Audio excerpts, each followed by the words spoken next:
अस्सलाम वालेकुम। आज जिस टॉपिक पर हम डिस्कस करेंगे वो है एनीमिया।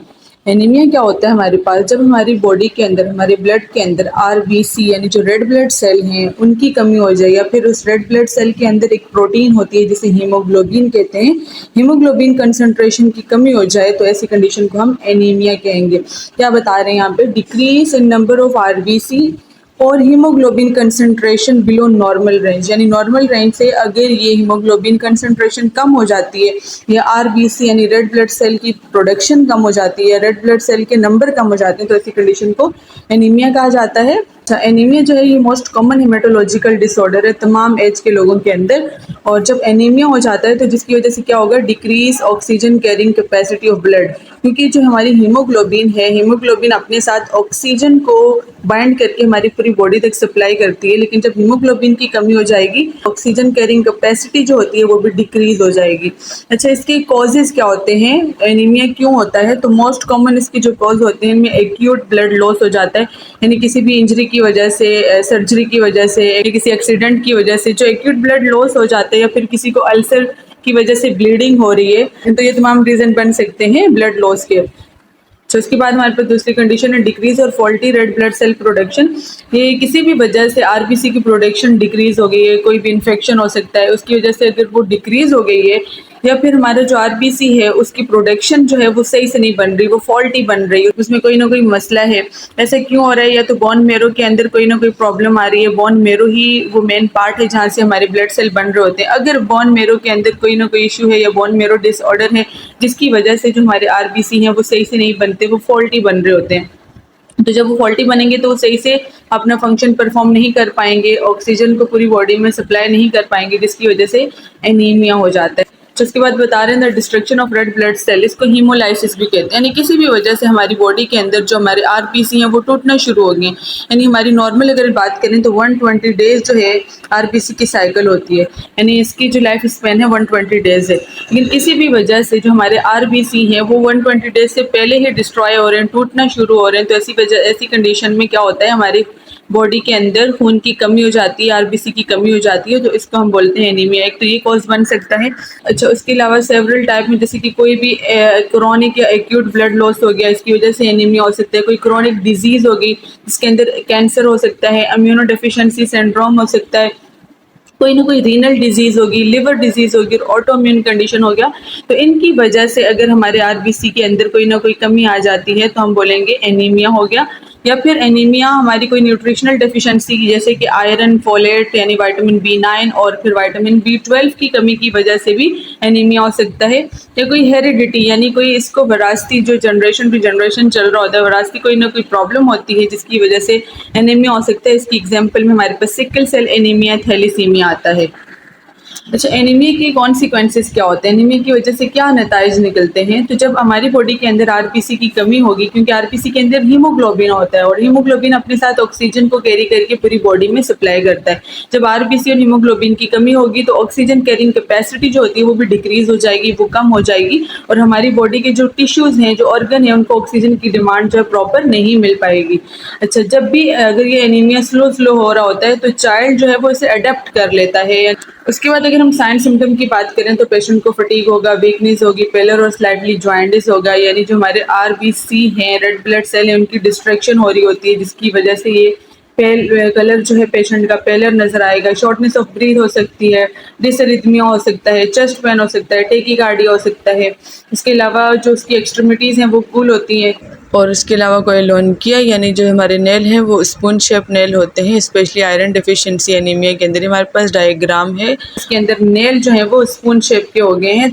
अच्छा, डायग्नोस्टिक टेस्ट की बात करें, डायग्नोस्टिक एवेल्युएशन के अंदर तो हम सीबीसी करवाएंगे, जिसमें हम देखेंगे आरबीसी जो है वो डिक्रीज हुए होंगे, या फिर जो हमारी हीमोग्लोबिन है या फिर हीमेटोक्रिट पैक्ड सेल वॉल्यूम है वो डिक्रीज होंगे, और पर्टिकुलर टेस्ट भी करवाए जाते हैं एनीमिया के लिए। तो इन तमाम चीज़ों से हम डायग्नोस करते हैं कि पेशेंट को एनीमिया हुआ है। उसके अलावा अगर हम थेराप्यूटिक मैनेजमेंट में देखें तो हम सबसे पहले जो हमारा कॉज है उसको ट्रीट करेंगे, ट्रीट अंडरलाइन कॉज। और अगर बहुत ज़्यादा सीवियर एनीमिया है, जैसे कि किसी हेमरेज की वजह से हो गया, तो उसको ट्रांसफ्यूज़ करेंगे, ब्लड ट्रांसफ्यूज़ करेंगे। Nutritional intervention for deficiency anaemia. इसके अलावा हम सपोर्टिव केयर भी देंगे, जैसे हैवी फ्लूइड देंगे ताकि जो इंट्रावेस्कुलर वॉल्यूम है वो रिप्लेस हो सके, ऑक्सीजन प्रोवाइड करेंगे और बेड रेस्ट देंगे। एनीमिया के बाद हम आयरन डेफिशिएंसी एनीमिया की बात करते हैं। ये क्या होता है हमारे पास, ये भी एनीमिया की एक टाइप होती है जो कि लो आयरन लेवल की वजह से होती है, यानी हमारी बॉडी के अंदर जब आयरन लेवल लो हो जाएगा तो ऐसी कंडीशन को आयरन डेफिशिएंसी एनीमिया कहेंगे। जनरली ये प्रिवेंटेबल है, यानी इसे प्रिवेंट किया जा सकता है। अब होता क्या है कि जो लो लेवल ऑफ आयरन होता है जिसकी वजह से हमारी बॉडी के अंदर क्या होगा, pure red blood cell produce, यानी बहुत कम जो है वो आरबीसी प्रोड्यूस होंगे। जब कम आरबीसी प्रोड्यूस होंगे तो लेस हीमोग्लोबिन हमारी बॉडी में बनेगी, और जो हीमोग्लोबिन है उसी की वजह से हमारे जो ऑक्सीजन है वो पूरी बॉडी के अंदर सप्लाई हो रही थी।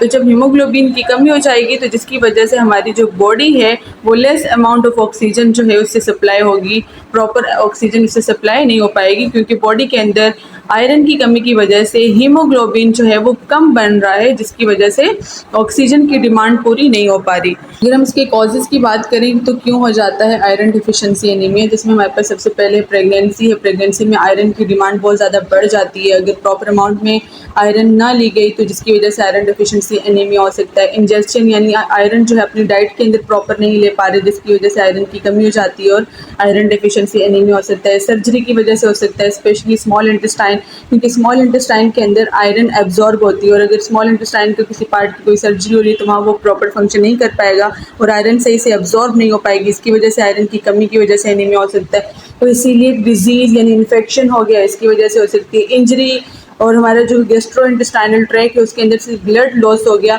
इसकी वजह से जो है वो प्रॉपर फंक्शन नहीं कर पाएगी और आयरन सही से एब्जॉर्ब नहीं हो पाएगी। इन्फ्लेमेशन हो गया यानी पेप्टिक अल्सर डिजीज़ की वजह से हो सकता है, और आइडियोपैथिक यानी कोई भी अननोन कॉज की वजह से भी आयरन डिफिशिएंसी एनीमिया हो सकता है। तो ये हमारे पास कॉजेज़ हैं।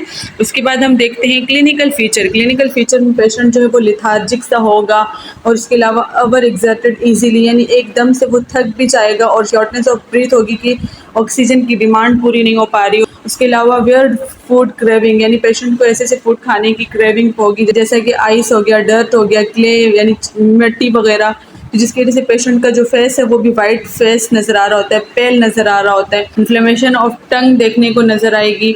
उसके अलावा हार्ट रेट जो है वो इंक्रीज़ होगा, नेल चेंजेस आ रही होंगी। अच्छा, इसके बाद हम डायग्नोसिस की बात करें तो सबसे पहले हम हिस्ट्री के बारे में पूछेंगे पेशेंट की, उसके डाइटरी इनटेक की, वो क्या खा रहा है, किस तरीके से आयरन की डिमांड पूरी हो रही है नहीं हो रही है। उसके अलावा उससे सेल्फ मेडिकेशन के बारे में पूछेंगे कि कोई ऐसी मेडिसिन तो यूज़ नहीं कर रही कि जिनकी वजह से जीआईटी ब्लीडिंग भी हो सकती है। या फिर हम उनसे पूछेंगे कि उनका जो फेसेस है, उनका स्टूल है, उसके अंदर ब्लड तो नहीं आ रहा, ब्लड प्रेजेंट तो नहीं है। ये तमाम हिस्ट्री हम लेंगे। वुमेन है तो उनसे हम उनके मेंस्ट्रुएशन के बारे में पूछेंगे कि उसका ड्यूरेशन क्या है, उसका फ्लो क्या है। तो इन तमाम चीज़ों की हिस्ट्री से हमें कंफर्म होगा, डायग्नोज होगा कि पेशेंट को आयरन डिफिशिएंसी एनीमिया है। उसके अलावा हम एग्जामिनेशन भी करके देखेंगे पेशेंट को एनीमिया के लिए, देखेंगे स्पेशली आयरन डिफिशिएंसी एनीमिया के लिए, और पल्पेट स्प्लीन और लिवर और स्प्लीन को पल्पेट करके देखेंगे कि find out the chronic liver disease की कोई क्रॉनिक लिवर डिजीज़ तो नहीं है जो कि क्रॉनिक ब्लड लॉस की वजह बनी हो। या फिर रेक्टल एग्जामिनेशन या प्रोटोस्कोपी करके देखेंगे कि पेशेंट को हेमरॉइड्स तो नहीं है, बवासीर वगैरह कि जिसकी वजह से ब्लीडिंग हो सकती है। तो ये तमाम चीज़ें हम क्या करेंगे, एग्जामिनेशन करके देखेंगे, जो कि एनीमिया की डायग्नोस के अंदर आता है। उसके अलावा हम साथ साथ इन्वेस्टिगेशंस भी करवाएंगे, जिसमें हम ब्लड सीपी यानी ब्लड कंप्लीट पिक्चर्स करवाते हैं। उसके अंदर हम देखते हैं अगर लो हीमोग्लोबिन लेवल है, हीमेटोक्रिट है, या फिर एमसीवी लो है, तो जो इंडिकेट करता है कि इसे एनीमिया है। उसके अलावा ब्लड सेल्स को देखेंगे क्या वो माइक्रोसाइटिक हैं या फिर हाइपोक्रोमिक हैं। सीरम क्रिएटिनिन का टेस्ट करवाएंगे, सीरम आयरन का टेस्ट करवाएंगे, आयरन प्रोफाइल, बोन मेरो और examination of stool and urine. तो इन तमाम चीज़ों की इन्वेस्टिगेशन से हम कंफर्म करेंगे। और उसके अलावा हम मैनेजमेंट की बात करते हैं तो हम एक्यूरेट जो कॉज होता है उसको सबसे पहले ट्रीट करेंगे, किस वजह से ऐसा हो रहा है। उसके अलावा हम साथ साथ आयरन रिप्लेसमेंट भी देंगे, जैसे कि हाइब्रिड फॉलिक है 500 mg डेली उसे देनी है, या फिर सिंगो बयान 250 mg डेली। तो ये आयरन सप्लीमेंट्री है।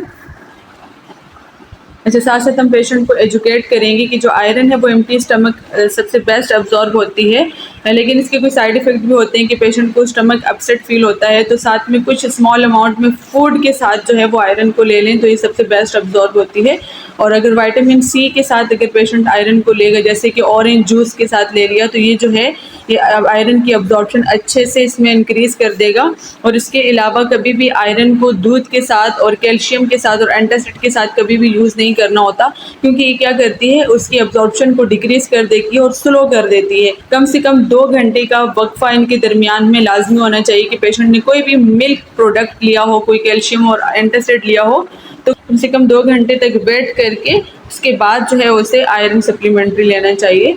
अच्छा, पेशेंट को साथ साथ ये एजुकेट करना है कि स्टूल का कलर जो है वो ब्लैक हो सकता है आयरन सप्लीमेंट्री की वजह से, ये नॉर्मल है। लेकिन अगर उनके स्टूल के अंदर ब्लड प्रेजेंस होगा, वो नॉर्मल नहीं होता, तो उन्हें लाजमी इसका मुआयना करवाना चाहिए। अच्छा, अगर आयरन को लिक्विड फॉर्म में इस्तेमाल करेंगे तो वो किसी भी ड्रिंक के अंदर ज़रूर मिक्स कर लें या फिर स्ट्रॉ के साथ पिएँ, क्योंकि जो हमारे टीथ होंगे, जो दांत होंगे, उन पे उनके स्टेन रह जाते हैं, आयरन के स्टेन रह जाते हैं। इसीलिए आफ्टर लिक्विड आयरन जो है पेशेंट को टीथ ब्रश करना चाहिए ताकि जो स्टेन है वो क्लीन हो जाए।